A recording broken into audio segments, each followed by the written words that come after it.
Next, we again have a keynote session. This is going to be equally interesting, and I can vouch for that, as I now present the VP and Business Head of APAC BoschSDS, Mr. Ramesh Ramaswamy. Can I have a round of applause as he joins me here for this next session? Thank you, sir. Still. Okay, thank you. So, good evening, ladies and gentlemen.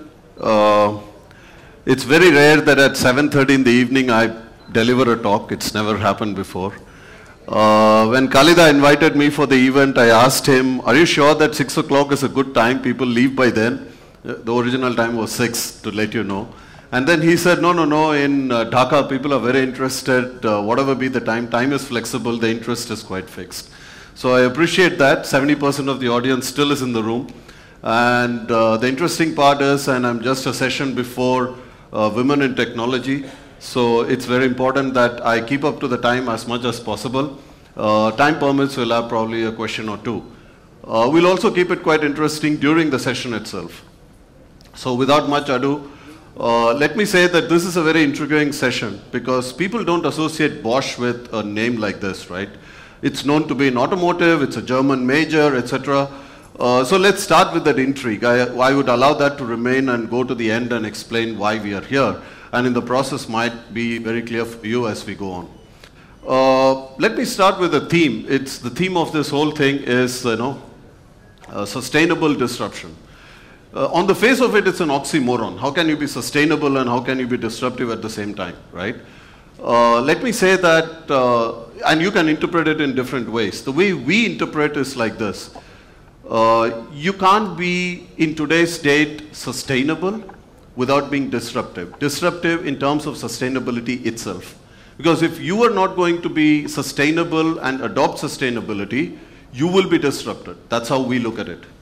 And Bosch is a digital sustainable partner in this event, and our theme is accelerate the sustainable manufacturing. So we are pretty specific about what we are going to talk about. And we represent Bosch Software and Digital Solution, which you will, as the time goes on, you will understand who we are. So what is it that we are going to talk about is intelligent sustainability solution for modern industries, okay?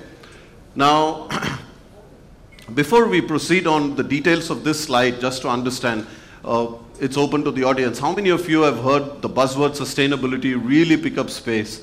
And when did you start hearing it? How many years back?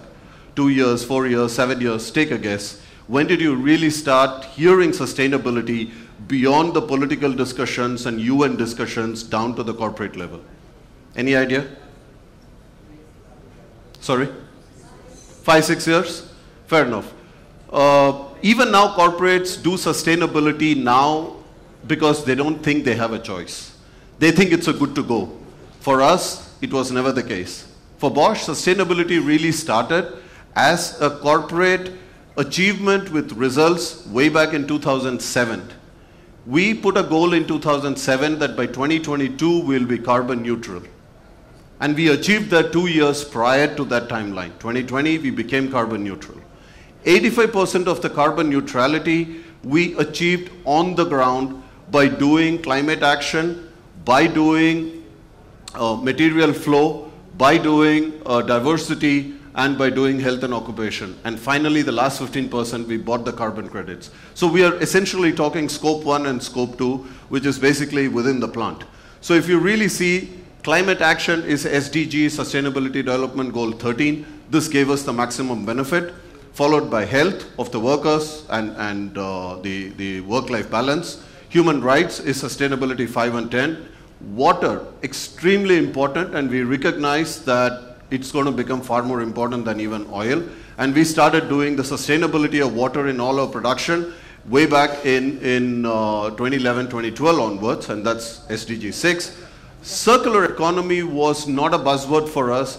We always believed that we have to do the first life and the second life of the materials that we produce. We started doing the plastic engineering in such a way that we are able to reduce the plastic in our products and ensure that we are sustainable. And finally, and never the least, is diversity. So the reason why I'm showing the 6 dimensions is because climate action probably gave us about 40% of the results in terms of clearly giving renewable energy as a reason how we can become sustainable. But the interesting thing is the other 40 to 45%. How did we achieve it? About 80% of the other 40 came from Industry 4.0, Factory of the Future. To give you an example how we became sustainable there, Bosch has got close to 300 plants worldwide. In the last 10 to 12 years, we doubled our production, but we didn't add a single plant.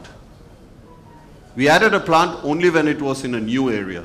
For the existing plants, we did not add anything because we did Industry 4.0, Future Factory, and Digital Factory in such a way that we are able to produce the same thing within our plants without adding new capacity, new cement, and new water, and new land, and new carbon emissions.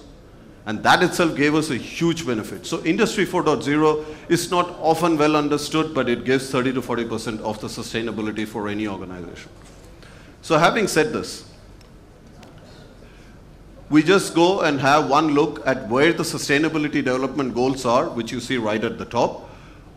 Then you see the ratings by the different organizations. This is where the ratings are from This is where the ratings are, CDP, ISS, ESG, Sustainalytics, and so on. These are the rating agencies who are giving us this in terms of the ratings, and this is where Bosch stands in terms of the different reports, not just ours, but also by third-party reports. The reason why I'm going a little deeper here is because it's very important for us to understand that for us, Sustainability Development Goal 10, 12, and 13 are extremely important. 13 is climate action. We'll also touch upon 12 and probably 10. Okay. So what is the Bosch point of view on digital sustainable transformation, right? The evolution has to be understood that it doesn't happen in one day, that you reach the complete stage where you want to be. Probably all of the organizations start only at level 1, which is eliminating wastage. Your lean line design, your lean production methods, whether you take TPS or any other method, is all about eliminating wastage. That part has to be done. But you can't just stay there and say that is sustainability. So the second thing that you do is increase the efficiency of your process assets, the machines, the lines, the complete supply chain. Now this increases the asset efficiency, but then that only takes you to level 2, which you are talking about benchmarking, loading analysis, improving the condition-based maintenance, not trying to do preventive, but rather trying to do a proactive maintenance and so on. But then the third and the fourth are quite difficult to achieve. So people do achieve up to second. The second level itself involves certain amount of smart factories, but not complete. The third level is all about improve the process and the operations. And how is it different from efficiency? Why it is different is because you're really optimizing the cycle time. You're really optimizing correlation factors between inventory, your on-time delivery KPIs. You're really optimizing your maintenance factors versus the cost of the maintenance factor that you're trying to reduce. The people aspect of ESG.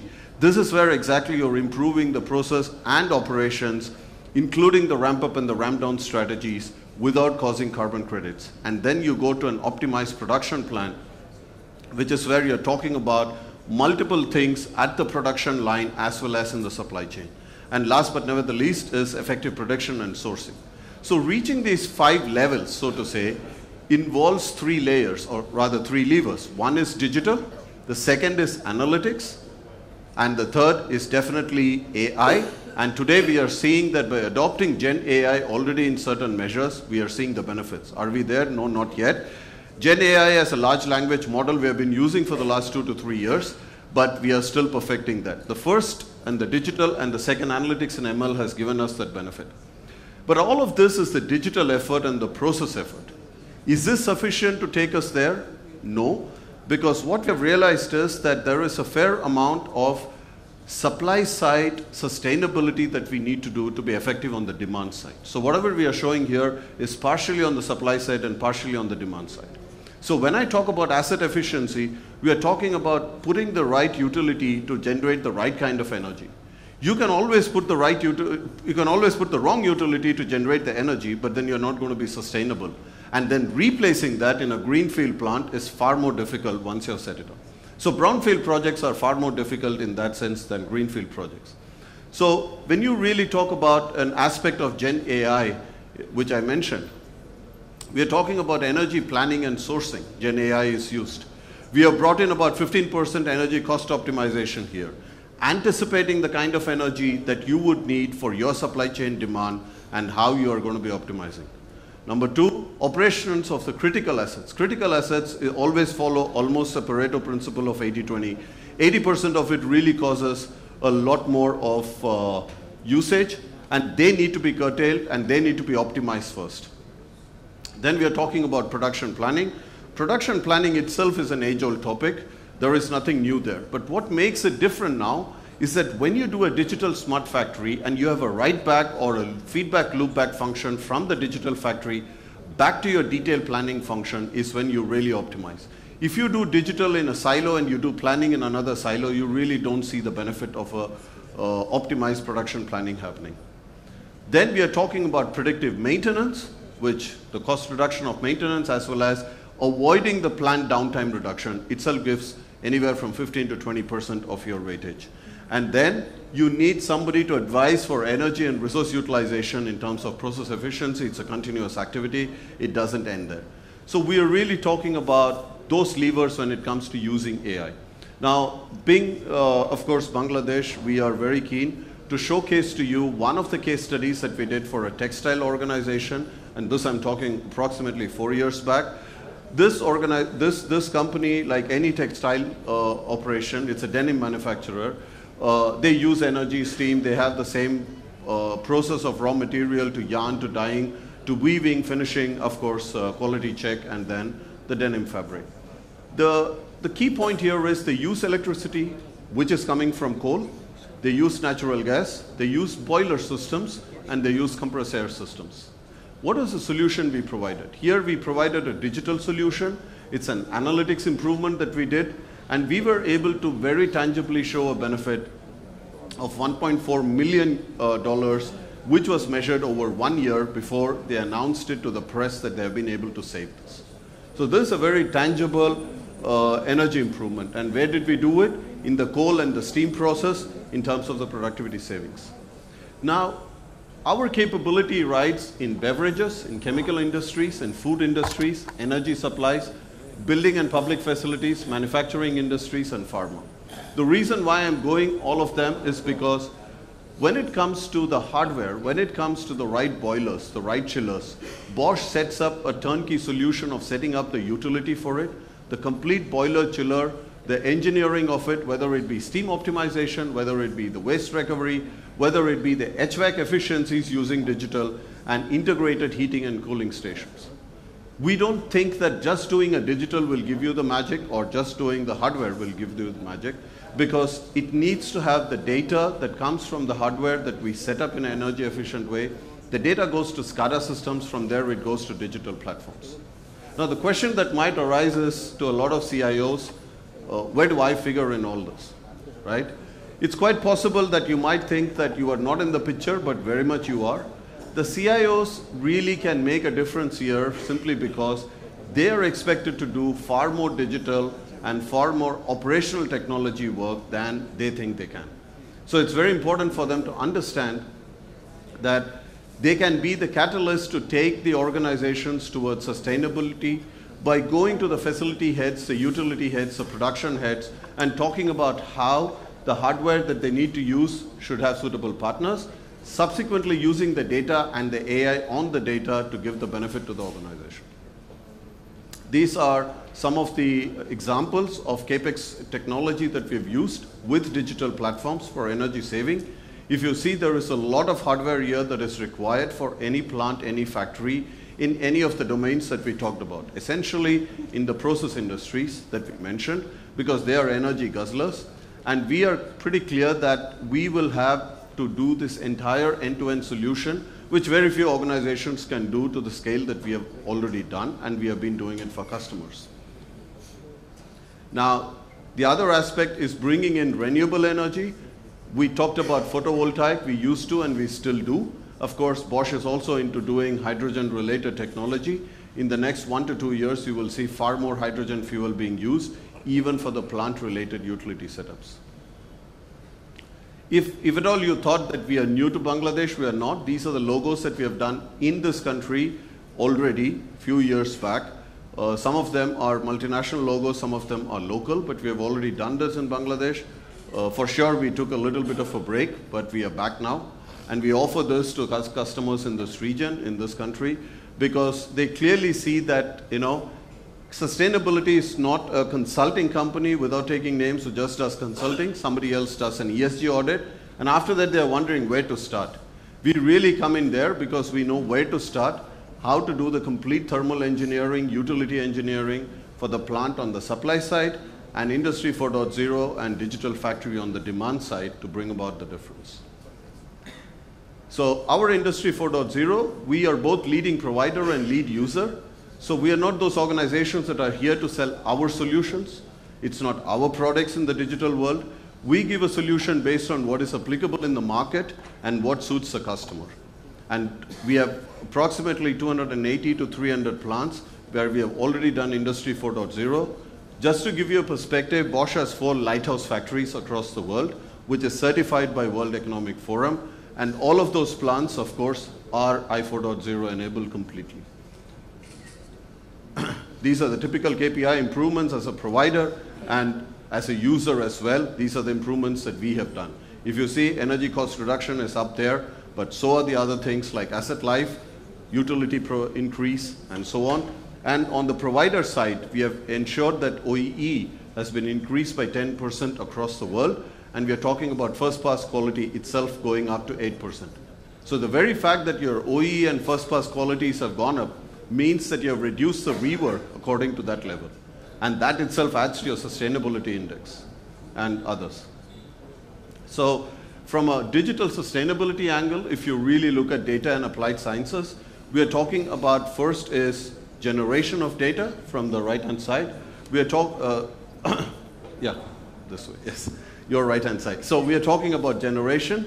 We are talking about collection of that data in the right manner. Then we are talking about processing it, including the ETL and the complete data ingestion. Then we talk about storage. It could be data lake, it could be data fabric, data mesh, or it could be lake house, depending on the size and the complexity. Then we talk about data management. After that comes AI and analytics to make sense of what you're doing. Otherwise, all of this data is going to be quite difficult to interpret and infer with. Then we talk about very effective visualization that makes sense for a management or different levels of the management. And finally is the cognitive layer and the interpretation of it, including natural language programming and generative AI. So very brief presentation. This is just to give you a glimpse of what Bosch does in this space and where we are. We are an organization called Software and Digital Solutions.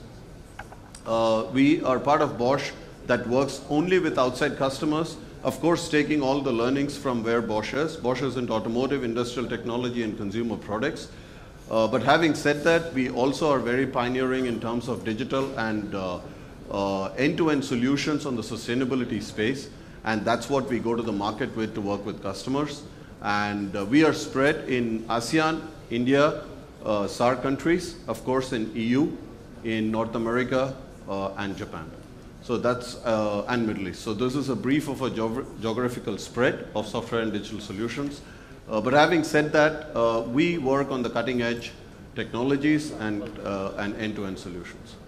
So I think we are left with 1.5 minutes. So any questions, anybody, please feel free. Otherwise, Khalida, I think we have been fair on that count. Thank you. Well, thank you so much. And I would request you, sir, to kindly hold back a little longer on the stage. And at this point of time, ladies and gentlemen, I shall be calling upon, I request our organizing secretary and head of Infocom, Mr. Kali Mahapatra, to kindly step up on the stage to felicitate our keynote speaker, Mr. Ramesh Ramaswamy. A big, big round of applause, everyone. Thank you. Thank you, gentlemen. Thank you so much.